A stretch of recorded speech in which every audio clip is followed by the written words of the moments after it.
Y siempre es un gusto darle la cordial bienvenida a su programa, Los Investigadores Médicos, pues contentos de compartir con cada uno de ustedes información en salud que le va a brindar a usted la oportunidad de prevenir a tiempo, de consultar con su médico, pero sobre todo de escuchar de voz de los expertos esas señales de alerta, esos tips en donde nosotros tenemos que prestar atención y consultar al médico a tiempo. Y hoy es la doctora Arelis Fonseca, médico general en formación de diabetología y salud ocupacional, quien nos acompaña en el programa de este sábado. Bienvenida, doctora, qué gusto tenerla en el programa Los Investigadores Médicos. Un placer, ¿verdad?, estar aquí. Gracias por la invitación a través de Parmalat, ¿verdad? Y el día de hoy vamos a comunicarle un tema de gran importancia, la verdad que sí.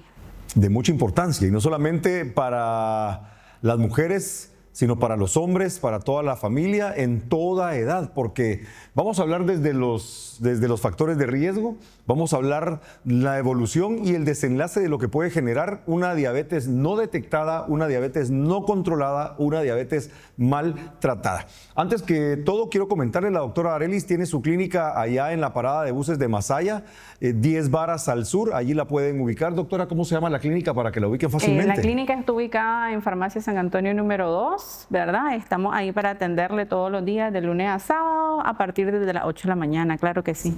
Muy bien, y lo decimos siempre, el médico general es el médico de primera línea, al que todos consultan y el que va derivando. Pero un médico con maestría en salud ocupacional, ¿qué es lo que detecta, doctora? Hablemos de eso antes de hablar de la diabetología. Bueno, podemos hablar un poquito sobre la maestría. Realmente la salud ocupacional es una de las primeras causas, ¿verdad? Y una de las que está en auge realmente también aquí en nuestro país, porque realmente la salud ocupacional prevé todo. Prevé desde la salud con la que ingresa el paciente, en este caso el trabajador o el colaborador de la empresa, y la salud con que al final, ¿verdad?, después de ciertos años de trabajo, ¿verdad?, el paciente o el trabajador o el colaborador, pues también se va a su casa, ¿verdad?, porque eso es lo que queremos. Prevenir complicaciones, prevenir procesos crónicos como las lumbalgias crónicas que vayan a agravar o a empeorar su calidad de vida. Realmente que sí, es bastante importante lo que hablamos en salud ocupacional con todos nuestros pacientes, ¿verdad? Y la parte preventiva, perdón, que es lo que nosotros deseamos ver, ¿verdad? Fantástico, es que no hay nada mejor que la prevención. Doctora, ¿y qué relación, que por supuesto que la tiene, qué relación existe entre la salud ocupacional y la diabetología? Ok. Como le explicaba antes, hace un ratito, ¿verdad? La verdad de las cosas es que la diabetología y la rama de todo lo que sean trastornos de síndrome metabólico es bastante grande, es muy importante, y también se llega a asociar con el estrés del paciente que puede estar presentando por algún tipo de trabajo. El estrés térmico al que el paciente también está sometido, pues también lo puede llegar a desencadenar en algún momento, pues tener diabetes o prediabetes, ¿verdad? Porque no estamos expuesto a que en realidad no nos dé. Exentos. Exactamente, a que nos dé o no nos dé, ¿verdad? Pero sí, son riesgos que al final, pues en algún momento de nuestra etapa de la vida, pues nos van a ayudar a desencadenar estas enfermedades. Doctora, y hablando justamente de esos factores de riesgo, ¿la alimentación podría ser un factor de riesgo para el desarrollo de una diabetes? Claro que sí, hay literaturas que hablan sobre factores de riesgo tradicionales y factores de riesgo no tradicionales, y entre los no tradicionales está, como hablábamos, ¿verdad?, anteriormente, el sedentarismo, es parte del paciente que no hace ejercicio, que solamente está sentado y entonces le va a ayudar a la obesidad. Tener obesidad va a ayudar a otros tipos de trastornos que al final lo va a llevar a la diabetes. Y igual, ¿verdad?, hablamos de otras patologías como el tipo de alimentación, el estilo de vida que va a tener este paciente. Entonces, todo esto cosas nos van a coayudar a que el paciente en algún momento pues presente estas patologías, ¿verdad? Y que van a ser de forma crónica e irreversible. ¿Y qué pasa cuando ya es irreversible, doctora? ¿A dónde llegamos en ese momento?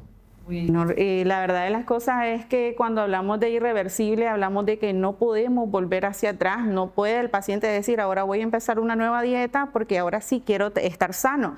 Realmente que es muy complejo. Entonces el paciente que ya es diabético y es diagnosticado a años tardíos y ya tiene lesiones, ¿verdad?, micro y macrovasculares, entonces el daño ya es irreversible. Y aunque nosotros lo querramos prevenir, realmente va a estar ya polimedicado porque ya no va a tener pastillas solamente para su diabetes, sino también va a tener otros tipos de tratamientos como para la polineuropatía, la neuropatía diabética, la ceguera, ¿verdad? Y entonces el paciente se nos vuelve un paciente ya no solo complejo por su enfermedad, sino complejo por otras patologías que ya están desarrollada en él. Doctora, para mí es imperativo hacerle la pregunta de irreversible, porque yo entiendo que ustedes allá en casita saben a qué me refiero cuando uno dice es irreversible. El verdadero problema radica en que sabemos el término de la palabra irreversible, pero no ponemos atención a mejorar esos hábitos que son modificables. Yo quiero reincidir, quiero volverle a preguntar, doctora, o más que preguntarle, pedirle su opinión. Acá en Nicaragua disfrutamos de un buen desayuno, pero ¿cuál es nuestro desayuno? Gallo pinto, frijolitos con arroz, carbohidratos. A la par puede ir el maduro frito, y además va el quesito frito y las tajadas. ¿Qué quiero decir con esto? Estamos comiendo demasiada carga de carbohidratos y muchas veces creemos que el paciente diabético se vuelve diabético por consumir azúcar, pero el azúcar no solamente es ese granito que está en la mesa y lo servimos en cucharadas con el café o en el fresco, va también en la dieta que estamos ingiriendo, y acá en Nicaragua, pues nuestra dieta es rica en carbohidratos. Así es, realmente que nosotros deberíamos de tener una dieta basada en nuestra alimentación nicaragüense típica, pero aquí realmente el paciente entre más arroz coma, mucho mejor para él en su plato de alimentación, y deberíamos de tener una dieta equilibrada, tanto en carbohidratos, proteínas, ¿verdad? Ensaladas, vegetales, pero aquí realmente nosotros, así como lo acabo de hablar, la comida típica es bastante cargada en carbohidratos, que al final pues estos van a ser absorbidos de manera inmediata, algunos de ellos, otros de forma más lenta, y se van a transformar en glucosa, es decir, en azúcar en la sangre. Estas cargas de glucosa van a enlentecer un poquito las células de la insulina, y entonces vamos a tener un trastorno ahí. Entonces, en estos pacientes hablamos de que ellos siguen comiendo o ingiriendo el alimento, ¿verdad? Siguen adquiriendo azúcar o glucosa, y esto también les va a generar cierta cantidad de energía, pero la insulina no va a trabajar de la forma adecuada. Entonces, cuando esta insulina no trabaja de la forma adecuada y el paciente tiene la carga energética necesaria, pero no la agarra el cuerpo o la célula como tal, entonces ahí donde logramos ver un desequilibrio verdadero, y pues más adelante con esta dieta, pues obviamente lo va a llevar a una serie de trastornos, que era lo que ya te había mencionado, pero principalmente estos pacientes, por las altas ingestas también en sodio, en sal, ¿verdad?, en potasio, nos va a llevar a que también tengamos en algún momento de nuestra vida algún grado de la enfermedad renal o la nefropatía diabética, que es un tema demasiado importante también, ¿verdad?, en nuestro ambiente. Muy bien, doctora. Y es que a mí me encanta que usted, como médico y en este caso como diabetóloga, haga justamente la mención de este tema, porque la dieta en el hogar es la misma para todos. Es decir, lo mismo que yo desayuno, siendo un hombre adulto, desayuna un niño, desayuna una persona que ya tiene diabetes, desayuna el adulto mayor. La dieta tiene que ser diferente para todos. Y no estamos hablando de que la cambie. Bien lo decía la doctora, es nuestra comida que históricamente pues, ha alimentado al pueblo. Pero lo que tenemos que hacer es reducir las porciones, adecuarlas a cada una de las personas. Doctora, usted hablaba de esos riesgos que pueden conllevar una diabetes maltratada. ¿Cuáles son esos riesgos, doctora? La ADA en este año 2026 hizo una publicación, ¿verdad? Y entonces habla de a quiénes vamos a tamizar realmente. ¿A quiénes vamos a tamizar? A todos aquellos individuos que hayan cumplido 35 años en adelante, con o sin factores de riesgo, que es lo más importante. Cuando hablamos de factores de riesgo, hablamos en primer lugar, tenemos la etnia o las razas afroamericanas obviamente van a tener más resistencia, ¿verdad? Hablamos también de otras personas como el alcoholismo, que son factores de riesgo, ¿verdad?, que se pueden asociar a esta enfermedad por el estrés oxidativo. Hablamos también de otros factores de riesgo como el índice de masa corporal. De hecho, ahorita ya hay estudios que han mejorado el tamizaje del índice de masa corporal, ¿verdad? Y hablamos también de área de superficie de grasa corporal del paciente. Entonces son medidas más exactas que también nos van a ayudar a combatir, ¿verdad?, esta enfermedad en estos pacientes. También hablamos del síndrome metabólico, que abarca un sinnúmero, ¿verdad?, de patologías como tal o factores o síntomas como tal. Y también hablamos de aquellas mujeres, en este caso nuestra población, principalmente aquellas mujeres que en algún momento tuvieron diabetes gestacional, hay que tamizarla después entre 1 año a 3 años para hacerle el diagnóstico. Fantástico, doctora. Me encanta que lo mencione porque de eso y más vamos a hablar al volver en el siguiente bloque de Los Investigadores Médicos. Usted no se despegue de su televisor.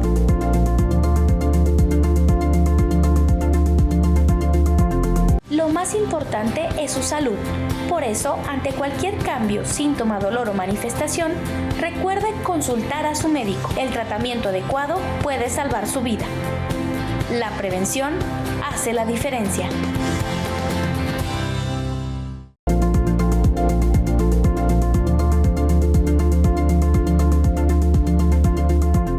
Gracias amigos por continuar con nosotros su programa de salud en el hogar, los investigadores médicos. Hoy con la doctora Arelis Fonseca, ella es médico diabetóloga y también tiene una maestría en salud ocupacional. Hoy hablando sobre los riesgos de la diabetes y también del ovario poliquístico que tienen cierta relación y que hoy usted va a poder entender. Doctora, ¿qué pasa por un paciente que es prediabético o está a punto de debutar o ya debutó en diabetes? ¿Cómo lo puede detectar? ¿Cómo sabe él que ya es diabético y tiene que consultar de inmediato?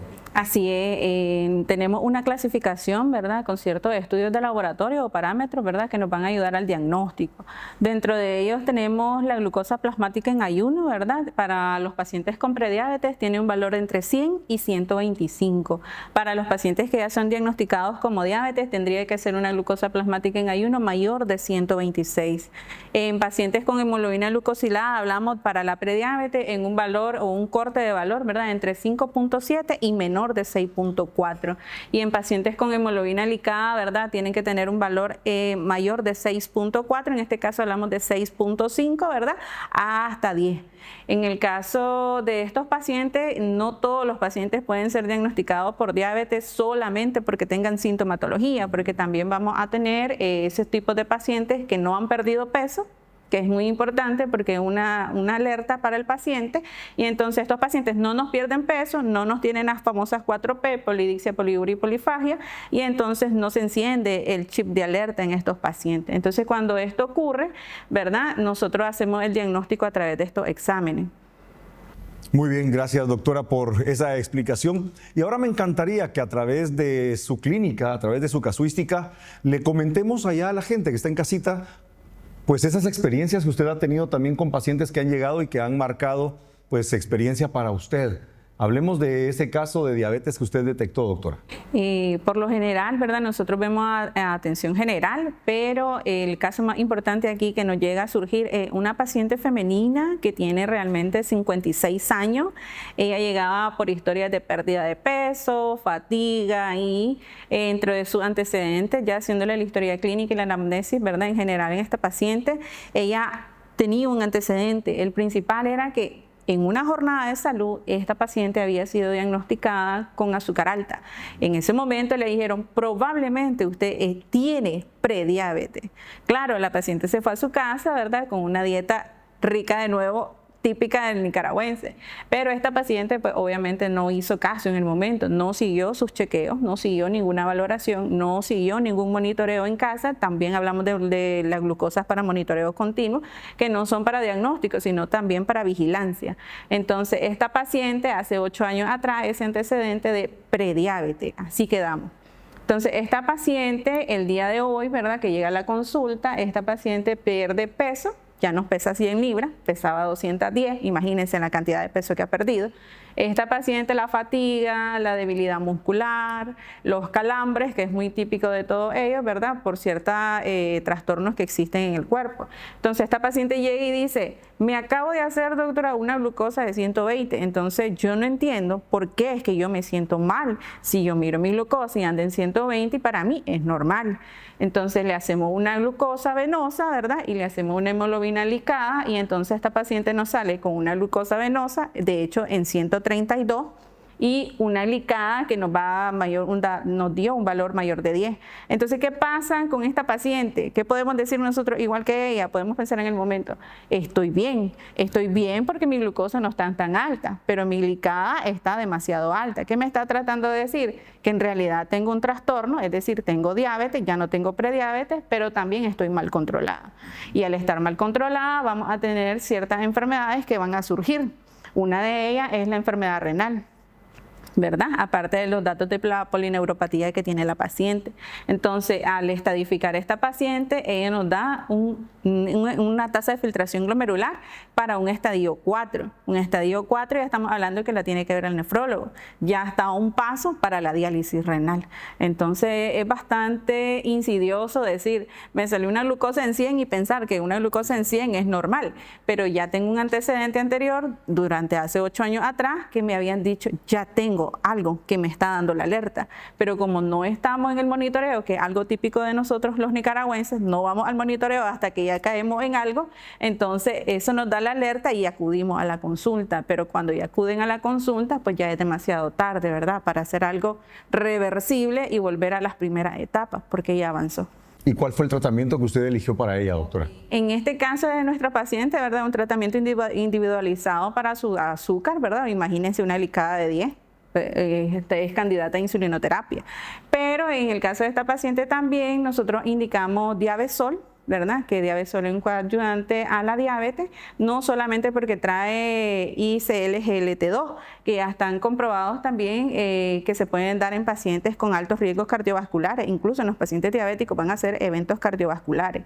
Entonces, esta paciente mejoró su glicada, mejoró su glucosa plasmática en ayuno, pero obviamente un monitoreo interdisciplinario, y es ahí donde recae. La prevención es la primera, ¿verdad?, moneda que debemos de tirarle al paciente. Decirle, no coma, venga, acuda, venga semanal, y que el paciente también lo cumpla, porque si no lo cumple, sí, no hacemos nada. No hay ¿verdad? medicamento que pueda contrarrestarlo. ¿Y el tratamiento, doctora, cómo lo recetó? También entendiendo ahí en casita que los tratamientos son individualizados, bien lo mencionaba la doctora, pero que a usted le da la señal de consultar. Y ya le dijimos, si usted quiere consultar, si usted está en Masaya, solo vaya a la parada de buses de Masaya, camina 10 varas al sur y ahí está la clínica de la doctora. O vaya con su médico de confianza para que él le ponga el tratamiento que usted necesita. ¿Cómo tratamos a esta paciente, doctora? En el caso de esta paciente le mandamos 2 cápsulas en la mañana y 2 cápsulas, claro que sí,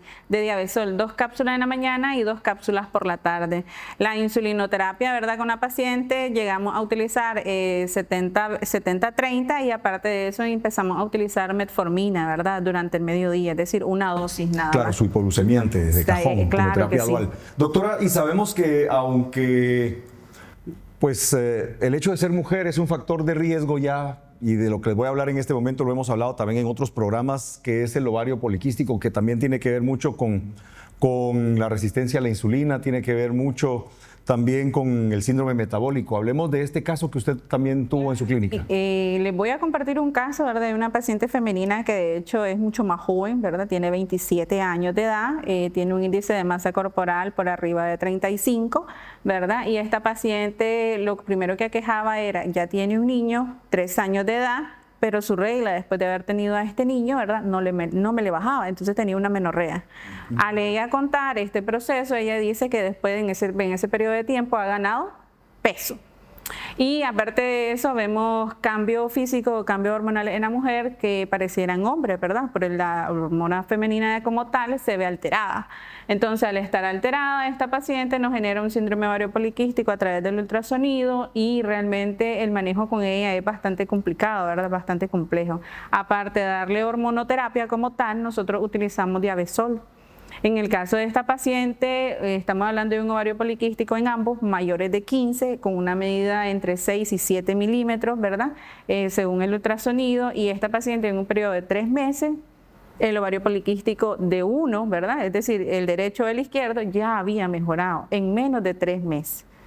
Encontró una mejoría bastante interesante. Sí. Si a usted le interesa saber qué fue lo que pasó con esta paciente, por qué él tuvo buenos resultados con el tratamiento de Diabesol y por qué hemos tenido tan buenos resultados con pacientes diabéticos, con pacientes femeninos con ovario poliquístico, quédese con nosotros porque al volver hablaremos de eso y mucho más acá en Los Investigadores Médicos.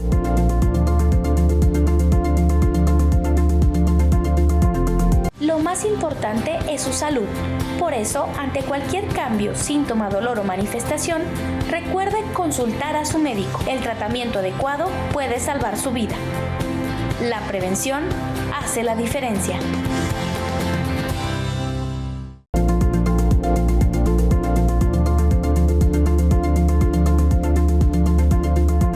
Muy bien, continuamos con más del programa Los Investigadores Médicos. Hoy con la doctora Arelis Fonseca, diabetóloga, y que hoy nos está dando una amplia información para que usted detecte a tiempo. Pero es momento de darle la bienvenida a nuestra panelista, la doctora Gabriela Miranda. Ella es médico y cirujano egresado de la Universidad de San Carlos de Guatemala. Además es magíster en medicina ortomolecular, pues egresada de la Universidad de Cambridge. Así que le damos la cordial bienvenida, doctora Miranda. Muchas gracias. Yo, como siempre, muy contenta de estar compartiendo con ustedes estos temas tan interesantes de salud.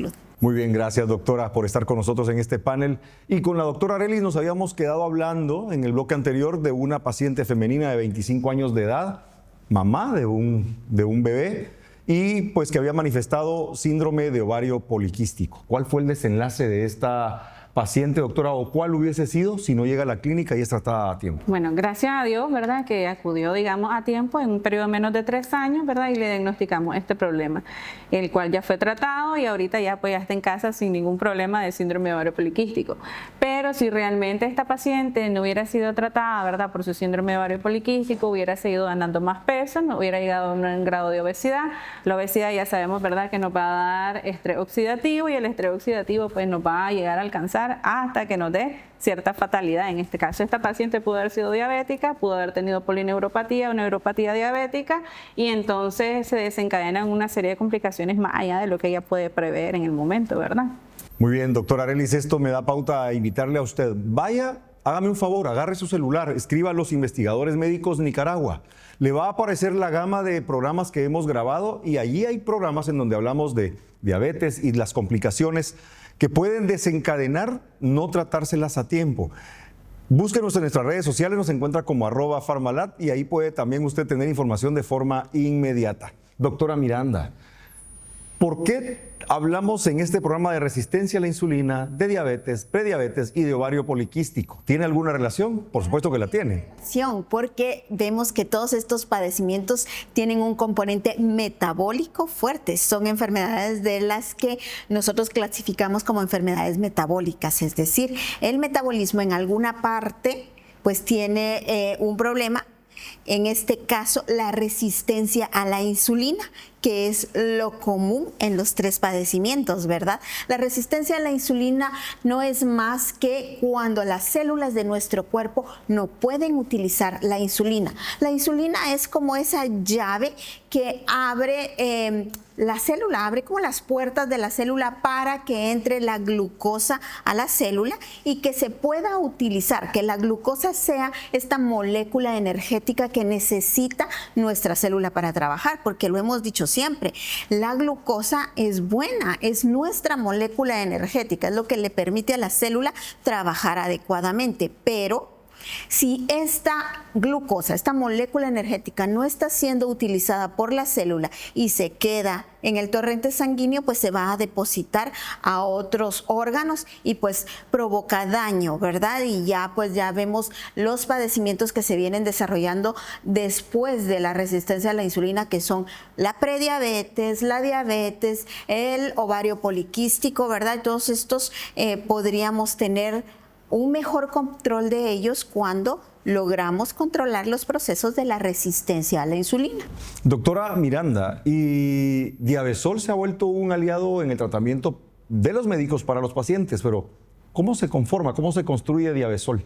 Diabesol es un conjugado de biomoléculas, es un conjugado de moléculas naturales que entre sus compuestos tiene un polifenol llamado delfinidina. La delfinidina es un polifenol, es un antioxidante, disminuye estrés oxidativo, disminuye inflamación crónica de bajo grado, pero también tiene efecto sobre la resistencia a la insulina, mejora la sensibilidad de la célula para que esta llave funcione adecuadamente en ella. Además, Diabesol cuenta con 2 ácidos grasos poliinsaturados. Estos son los ácidos buenos, ¿verdad? Y uno de ellos especialmente va a tener efecto sobre la resistencia a la insulina. Entonces ahí ya tenemos 2 moléculas específicas en Diabesol que están trabajando sobre la base de estos problemas metabólicos, que es la resistencia a la insulina. Doctora, en el caso de los médicos, encontrar un producto como Diabesol que les permita a ustedes la nobleza de darles un tratamiento inocuo que puede ser utilizado como coadyuvante en el tratamiento convencional, en este caso de la diabetes o la resistencia a la insulina. ¿Qué opinión le merece este caso, tener este tipo de tratamientos tan nobles para sus pacientes? Bueno, estos tratamientos realmente son innovadores, como dice la palabra, son coayudantes, pero nosotros no, a veces los médicos, ¿verdad? Principalmente los médicos generales que venimos saliendo, ¿verdad? Las nuevas cepas, en este caso desconocemos a veces un poquito esta parte, ¿verdad? Y entonces ahí donde tenemos el límite, es decir, nosotros mismos nos ponemos un límite y nos limitamos, valga la redundancia, ¿verdad?, de poder ayudar a los pacientes con otros tipos de medicamentos que realmente le van a hacer la vida mejor, es decir, vamos a mejorar su calidad de vida en corto tiempo y no como lo esperábamos tal vez solo con un solo medicamento, sino también con estos coayudantes. Yo quiero pedirles a ambas, doctoras, por favor, que nos den esos tips. Yo sé que ya lo mencionó usted en el bloque anterior, pero que nos den esos tips de qué es lo que un paciente debe hacer al identificar que está empezando o va a debutar en diabetes. Obviamente consultar a su médico, pero modificar los estilos de vida, doctora Miranda. Claro que sí, es muy importante que tengamos el conocimiento de que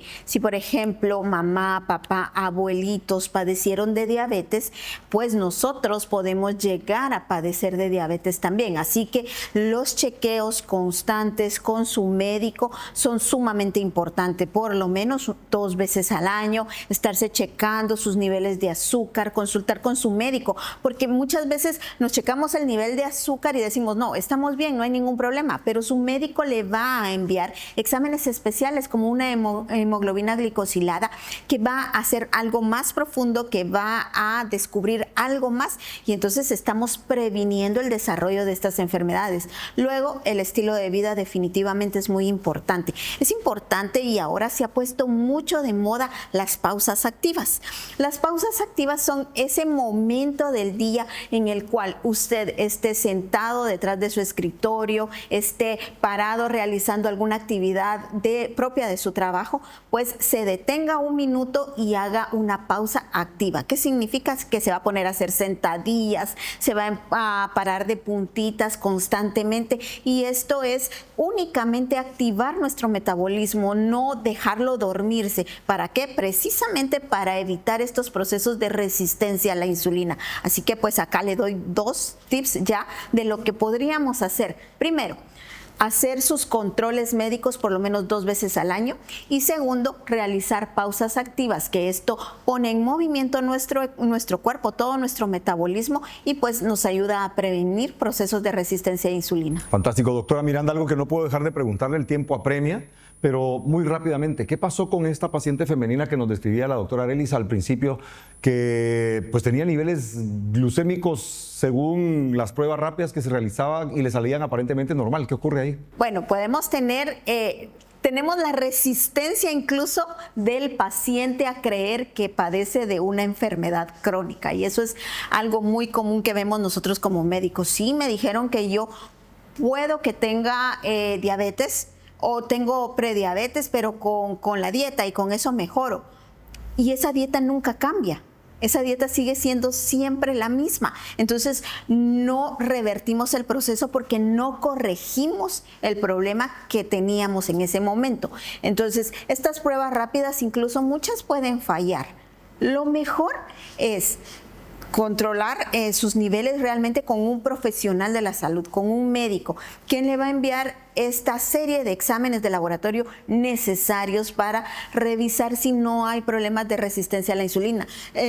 Con la paciente de la doctora, pues tenemos esto, ¿verdad? Que ella se resistió incluso a que ella tenía un diagnóstico. Y resistirnos no quiere decir que esto vaya a modificarse y que vaya a cambiar. Así que yo los invito a ustedes, mis amigos televidentes, a que tomen las recomendaciones que hoy las doctoras nos han brindado. Doctora Arelis, muchas gracias por aceptar esta invitación a su programa Los Investigadores Médicos. Doctora Miranda, muchas gracias también a usted por siempre darnos información. Y a usted, mi querido amigo, lo invito para que el próximo fin de semana, el sábado a las 12 del mediodía, sintonice este canal para disfrutar nuevamente del programa Los Investigadores Médicos. Hasta pronto.